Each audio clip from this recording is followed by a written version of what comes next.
Every incident writes a unique narrative. Every investigation seeks objective facts. Securing your legal rights, uncovering real justice.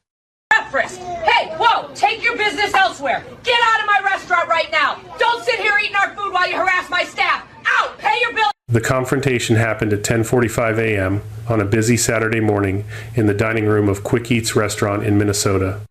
What started as 3 off-duty ICE agents harassing a Haitian-American waitress with deportation jokes based purely on her appearance would escalate into the owner throwing them out, diners capturing the entire scene on their phones, and a viral moment that led to an $8.5 million federal lawsuit exposing how racial profiling doesn't just happen in raids, but in everyday spaces where people assume your skin color tells them everything they need to know. If you're ready to see institutional racism taken down, like this video and drop a comment telling me where you're watching from. And if this is your first time here, hit that subscribe button right now, because you won't want to miss tomorrow's story of people who stood up when it mattered most. Let me know in the comments if you enjoyed this story. Carlene Jean Baptiste was 28 years old, a waitress who'd been working at Quick Eats for 4 years. She was Haitian American, born in Minneapolis to parents who'd fled Port-au-Prince in the early 90s, seeking stability and opportunity in a country that promised both.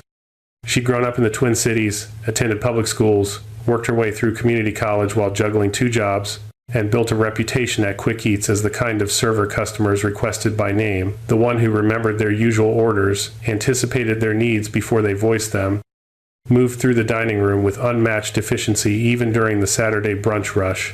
She was exceptional at her job, the kind of waitress who could handle 6 tables simultaneously without breaking stride, the kind who turned first-time visitors into regulars through genuine warmth and flawless service, the kind whose section always had the highest tips and the fewest complaints.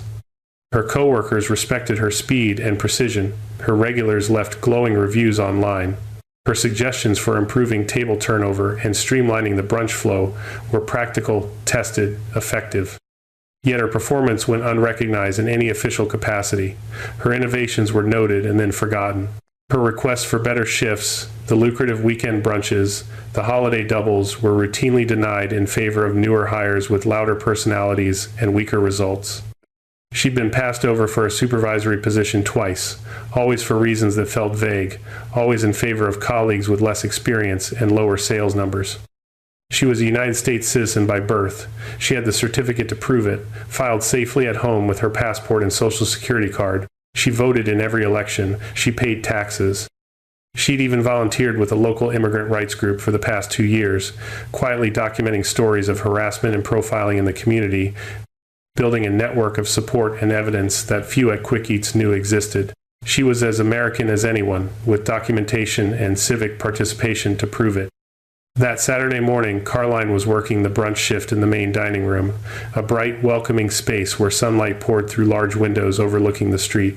She was managing her usual 6-table section, moving between booths and 4-tops with practiced efficiency, balancing trays loaded with coffee carafes, stacks of pancakes, and plates of eggs Benedict. The restaurant was packed, families with children coloring on paper menus, couples reading weekend newspapers over mimosas, groups of friends catching up after long work weeks. Carlene navigated the narrow aisles between tables, refilling coffee cups, checking on meals, her presence steady and unobtrusive in the way that marked truly skilled service work. She approached table 8, a window booth where 3 men sat in casual weekend clothes, jeans, polo shirts, the kind of off-duty attire that blended into any Saturday brunch crowd. They'd ordered the breakfast special 30 minutes earlier, and Carline balanced the loaded tray as she reached their table, setting down plates of pancakes and omelets with the same care she gave every order. The men barely glanced at her. One was checking his phone. Another was gesturing about something he'd watched on television. The third watched her with an expression she couldn't quite read, amusement mixed with something sharper, something that made her skin prickle with unease. As she reached for the coffee carafe to top off their mugs, one of them spoke. His voice was low, meant for his companions, but pitched just loud enough to reach her ears. Something about how quiet she was, how nervous she seemed. Whether that nervousness came from worrying they might find out she didn't have papers. The other 2 chuckled, the sound casual and dismissive, the kind of inside joke that required no explanation because the premise was obvious to everyone involved. They were ICE agents, off-duty but still carrying the authority of their positions like a second skin. And Carleen, with her black skin and the faint traces of her parents' Haitian Creole that sometimes colored her English, fit their assumptions perfectly.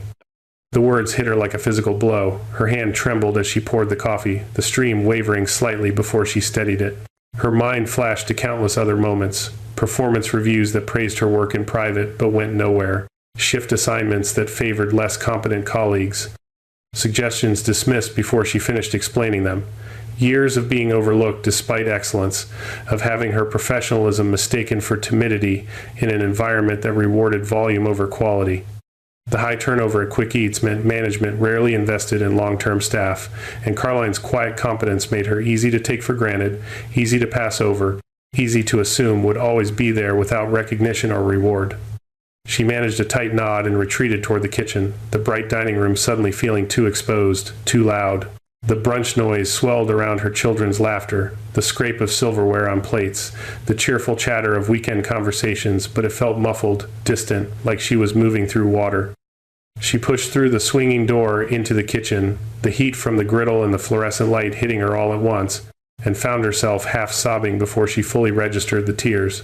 Miss Carrie Summers was at the expo station, coordinating orders with the efficiency of someone who'd built Quick Eats from a struggling corner diner into a neighborhood institution through sheer determination and ruthless attention to detail. She was 53, a local entrepreneur who'd grown up in Minnesota and believed in loyalty above profit margins, the kind of owner who knew every employee's name and remembered their birthdays. She looked up as Carline stumbled in, her sharp eyes taking in the trembling hands and wet cheeks in an instant. Carline told her everything, the table, the agents, the joke that wasn't a joke, the assumption that her appearance alone meant she was undocumented, that her fear was inevitable, that they had the right to terrorize her even off duty, even in a space that should have been neutral ground. Miss Carey's expression hardened, her jaw tightening in a way the kitchen staff recognized as the precursor to action. She wiped her hands on her apron, said nothing, and walked straight through the kitchen doors into the dining room. The agents were still laughing when Miss Carey reached their table. She didn't raise her voice at first. She simply stood there, arms crossed, and informed them that their bill would be ready at the front desk and they needed to leave immediately. The lead agent, the one who'd made the initial comment, looked up with mild surprise, as if the idea that his words might have consequences hadn't occurred to him. He tried to wave her off. It was just a joke, he said. Harmless banter. No intent to harm. The kind of thing people say without thinking. Miss Carey's voice rose then, sharp enough to cut through the ambient noise. This wasn't harmless. This was harassment. This was her staff being terrorized in her establishment, and she would not tolerate it. Pay your bill and get out. The nearby tables went quiet first. A couple at the window booth beside them, a woman in her 40s, and her teenage daughter stopped mid-conversation, coffee cups suspended in the air. The woman stood, her chair scraping against the floor, and added her voice to Miss Carey's. The agents needed to leave, now. A family with 2 young children at the adjacent foretop joined in, then an elderly man dining alone with his newspaper, then a group of friends near the door. The chorus built organically, spontaneously, a room full of strangers united by the sudden clarity that what they'd witnessed wasn't acceptable, wasn't something they could ignore. Phones emerged from pockets and purses. The recording started almost simultaneously, multiple angles capturing the agent's attempts to downplay the situation, Miss Carey's unwavering stance, the growing crowd of diners standing in solidarity. Morning sunlight streamed through the windows, illuminating the scene with harsh clarity.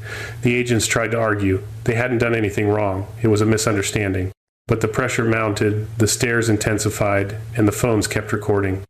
Finally, they gathered their things with visible embarrassment, threw cash on the table, and pushed through the front doors into the parking lot. The bell above the door chimed sharply in their wake.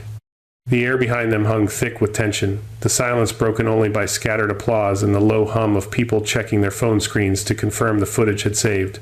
In the kitchen, Miss Carey found Carline seated on an overturned crate near the dish station, her breathing steadier now, but her hands still shaking. She promised full support, time off if needed, legal assistance if wanted, whatever it took. The dining room buzzed with energy, patrons sharing the videos among themselves, debates already starting about where to post them, how to caption them, who to tag. Children resumed coloring. Couples returned to their newspapers, but the conversation had shifted, charged with the awareness that something significant had happened. By the time the brunch rush ended 2 hours later, the first clips had already been uploaded to social media, their view counts climbing steadily as the footage spread across platforms, a perfect storm of confrontation, solidarity, and viral momentum that would reshape everything by afternoon. Carline's family had fled Haiti for precisely this kind of opportunity, the chance to build a life where hard work mattered more than circumstance, where citizenship meant protection, where dignity was a given rather than a privilege. Her parents had worked brutal hours in factories and kitchens to give her stability, to ensure she grew up American in every legal and cultural sense. Yet here she was, decades later, targeted for harassment based solely on the color of her skin and the assumptions it triggered in people who wielded power without accountability. The high turnover environment at Quick Eats had taught her to keep her head down, to let louder colleagues take credit, to accept being overlooked as the cost of keeping steady employment. But her volunteer work with the immigrant rights group had shown her something else: that documentation existed, that patterns could be proven, that quiet endurance could be transformed into evidence when the moment demanded it. The footage continued to spread through the afternoon, shared and reshared, the restaurant's name trending alongside hashtags about racial profiling and workplace dignity. The bright, sunlit atmosphere that had turned hostile just hours earlier now felt charged with a different energy. The awareness that ordinary people in an ordinary restaurant had drawn a line and refused to let casual racism pass unchallenged. The viral explosion was only beginning. The footage spread through the afternoon like wildfire across dry prairie, jumping from platform to platform with the kind of velocity reserved for moments that strike a collective nerve. By early evening, the clips had amassed over 3 million views on TikTok alone. The algorithm favoring the raw confrontation captured from multiple angles, the agents smirking taunts barely audible but visible in their body language. Carline's distress evident in her trembling hands as she poured coffee, Miss Carey's unwavering stance in the bright morning light as she demanded they leave, and the spontaneous uprising of Saturday brunch diners standing in solidarity with phones raised like shields. Instagram Reels multiplied the reach. Twitter threads dissected every frame. Headline writers competed for the most shareable phrasing. Saturday brunch turns viral. Diners and owner boot. ICE agents after racist. Joke at black waitress became the standard. Variations echoing across news sites and social feeds, each iteration stoking the growing outrage over racial profiling in spaces that should have been neutral ground. Carline finished her shift in a daze, moving through the remaining brunch tables on autopilot while notifications accumulated on her phone in the back office.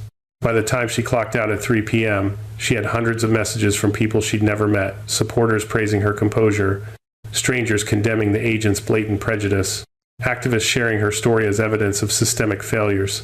The attention felt surreal, disorienting. She sat in her car in the parking lot, scrolling through comments that dissected an experience still raw in her memory, watching strangers debate the nuances of her humiliation as if it were abstract rather than visceral. The incident had reopened wounds she'd spent years learning to ignore, memories of her parents' early struggles navigating a country that welcomed their labor but questioned their belonging. Her own experiences of being undervalued at Quick Eats despite performance that should have demanded recognition. The constant low-grade awareness that her blackness and accent made her suspect in spaces where others moved freely. The quiet endurance she'd cultivated, the professionalism that kept her employed but invisible, the competence that management took for granted had been thrust into harsh spotlight. Supporters rallied online with passionate defenses of her dignity. Critics questioned whether she was overreacting, whether the agent's words really warranted such backlash, whether the whole situation had been blown out of proportion. Carline read both sides with mounting exhaustion, the public dissection of her pain feeling like a second violation layered over the first. Miss Carey fielded calls throughout the rest of Saturday, local news stations requesting interviews, civil rights organizations offering support, customers calling to express solidarity or curiosity. She offered Carline the following week off, space to process, whatever she needed. But Carline, drawing on reserves she hadn't fully recognized until now, declined. Her volunteer work with the immigrant rights group had taught her something crucial over the past 2 years. Documentation mattered, patterns mattered, and isolated incidents became systemic evidence when someone bothered to compile them. She'd spent months quietly recording stories from community members who'd faced similar harassment, off-duty agents making assumptions based on appearance, casual profiling disguised as conversation, the normalization of fear in spaces that should have felt safe. Her own experience now fit into that larger tapestry, and she recognized the opportunity it presented. She contacted an attorney Monday morning, a civil rights specialist named David Kowalski, who'd worked several high-profile discrimination cases in Minnesota. His initial consultation confirmed what Carline suspected. The agent's behavior, captured on multiple recordings and corroborated by dozens of witnesses, constituted clear harassment and racial profiling. The fact that they targeted her based solely on appearance, with no basis beyond racist assumptions about her immigration status, made their conduct legally actionable. Federal lawsuits against ICE presented challenges: qualified immunity, institutional protections, the tendency of agencies to close ranks, but the viral footage and public pressure created leverage that cases argued in private courtrooms rarely enjoyed. The lawsuit filing made headlines by Wednesday. Federal complaint against ICE for harassment, racial profiling, and constitutional violations. Carline Jean-Baptiste versus the United States Immigration and Customs Enforcement, seeking compensatory and punitive damages, demanding accountability for agents who weaponize their positions even off-duty. Discovery began immediately, and what emerged transformed the case from individual grievance to systemic indictment. Internal ICE communications revealed patterns Kowalski had suspected but needed documentation to prove. Emails between agents joked about encounters with people they assumed were undocumented, messages that used racial and ethnic markers as shorthand for suspicion. Prior complaints against the same three agents showed a history of similar conduct, off-duty interactions where they made comments about papers, legal status, deportation, always to individuals who fit certain profiles, always with the casual cruelty of people who believed their authority extended beyond official duties. The pattern was clear. Profiling had infiltrated their non-enforcement interactions, becoming so normalized they saw nothing wrong with terrorizing a waitress during brunch simply because her blackness and accent triggered assumptions they felt entitled to voice. The document showed something deeper, a culture within certain ICE divisions where such behavior went unreported and unpunished, where supervisors dismissed complaints as misunderstandings or oversensitivity, where agents felt emboldened to carry their biases into every space they occupied. The harassment of Carline wasn't an isolated mishap. It was evidence of broader institutional failure that endangered citizens and residents alike, that transformed everyday encounters into potential confrontations based solely on appearance. Depositions began in late autumn. Carline testified for 6 hours over 2 days, her words measured and precise as she recounted the incident in detail, the trembling hands as she poured their coffee in the bright morning light, the whispered taunts about papers and fear, the way their laughter had made her feel exposed and worthless in the space where she'd worked for years. She described the emotional toll: sleepless nights replaying the moment, hypervigilance during shifts at Quick Eats, the reopened wounds of being overlooked and undervalued throughout her career. But she also testified about her volunteer work, the dozens of similar stories she'd documented from community members, the patterns she'd recognized long before experiencing them firsthand. Her testimony linked personal humiliation to systemic overreach, individual pain to collective harm. The deposition room went silent as she spoke about what the joke had cost her, not just the immediate humiliation, but the confirmation that her years of quiet competence meant nothing against assumptions people made based on her skin. The human cost of casual overreach, she called it. The normalization of fear for people who looked like her, who sounded like her, who carried the markers others had decided meant suspicious. Have you ever witnessed someone stand up against everyday bias the way Miss Carey and those diners did, or wished you had the chance? The question emerged organically in online discussions as the case gained traction, strangers sharing stories of similar encounters or admitting they'd stayed silent when they should have spoken. The comment sections filled with testimonies, people who'd witnessed profiling and said nothing, people who'd experienced it and found no allies, people inspired by the Quick Eats footage to intervene next time. Drop a comment below, the prompts urged. Type yes if it motivates you to speak out next time. Share why this moment hits home for you. Public backlash intensified throughout winter. Civil rights organizations issued formal statements condemning ICE's failure to address the documented patterns. Local news ran follow-up segments featuring legal experts discussing the case's broader implications. Educators incorporated the incident into discussions about institutional racism and bystander intervention. Everyday people shared personal encounters with profiling in restaurants, stores, airports, parks, creating a growing archive of evidence that profiling wasn't limited to enforcement operations but had seeped into the fabric of daily life. particularly in diverse states like Minnesota, where demographic shifts had outpaced cultural adaptation. At Quick Eats, the recognition Caroline had been denied for years suddenly materialized. The restaurant saw a surge in supportive customers, people who'd seen the footage and wanted to show solidarity, to spend money in an establishment that had stood up for its staff. Regulars sought Caroline out specifically, thanking her for her courage, asking how she was holding up. Colleagues sought her input on scheduling and service flow, finally acknowledging expertise they'd previously overlooked. But the recognition felt bittersweet against the backdrop of past neglect, the awareness that visibility had come through humiliation rather than merit, that it had taken viral footage to make her worth seeing. The lawsuit moved toward trial through spring, gathering momentum as expert witnesses prepared testimony on profiling patterns documented across Minnesota and beyond. The agents' early admissions during discovery that their assumptions had been based on what they called obvious visual cues, rather than any verification or legitimate suspicion, became central to the prosecution's case. No database check, no tip, no investigation, just skin color, accent, and the presumption that these markers justified harassment. The case built toward trial with the weight of institutional failure behind it, individual cruelty serving as window into systemic rot. The federal trial opened on a Monday morning in late May, the courtroom packed with observers, civil rights advocates, journalists, community members who'd followed the case since the viral footage first appeared. 3 weeks had been allocated for proceedings, and the prosecution opened with the videos played in their entirety on large screens positioned for jury visibility. The bright Saturday morning light captured in the footage contrasted sharply with the fluorescent courtroom lighting, but the content remained devastating: agents smirking over pancakes and coffee, Carlene's visible distress as she poured their refills, Miss Carey's steel-backed confrontation, and the spontaneous solidarity of brunch diners rising to support a woman they'd never met. Witness testimony followed in methodical succession. Miss Carey took the stand first, recounting her decision to eject the agents with the same directness she'd shown that morning. She described Caroline's years of exemplary service, the pattern of being overlooked despite performance that should have commanded recognition, the immediate understanding that what happened at Table 8 wasn't harmless banter, but calculated cruelty disguised as humor. Diners who'd recorded the confrontation testified next, the mother and daughter from the adjacent booth, the elderly man who'd stood in solidarity, the family with young children who'd joined the chorus.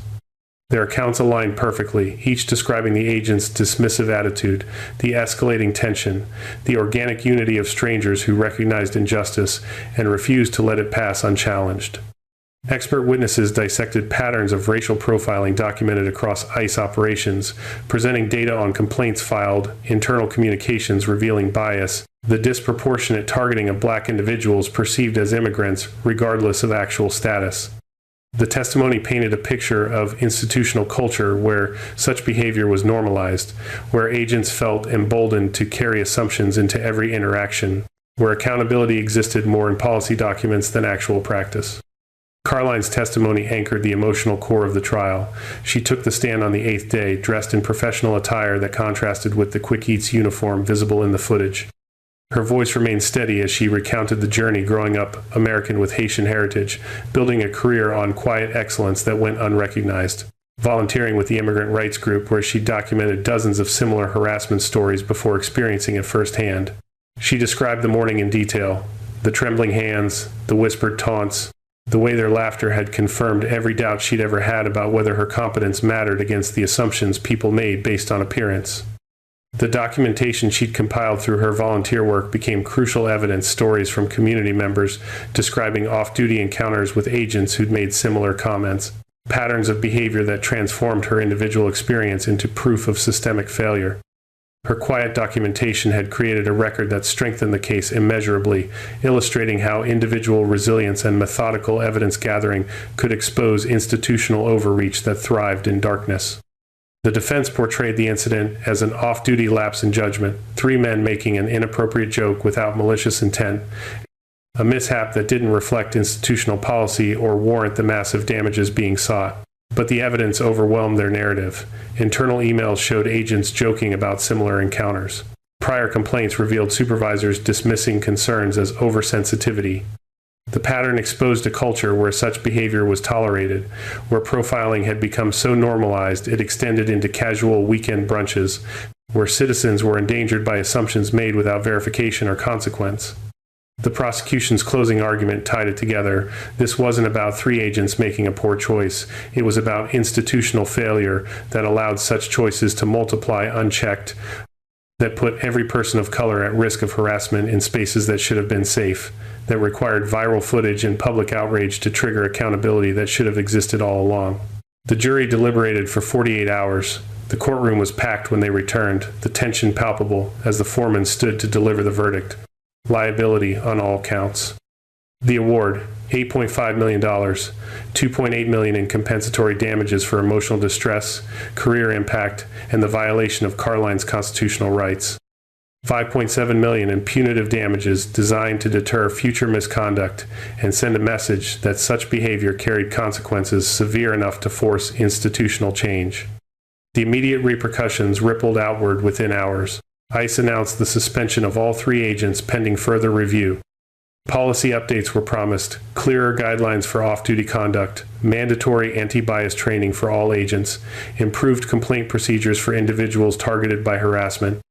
Civil rights organizations hailed the verdict as precedent-setting, proof that viral footage combined with methodical documentation could pierce institutional immunity and force accountability.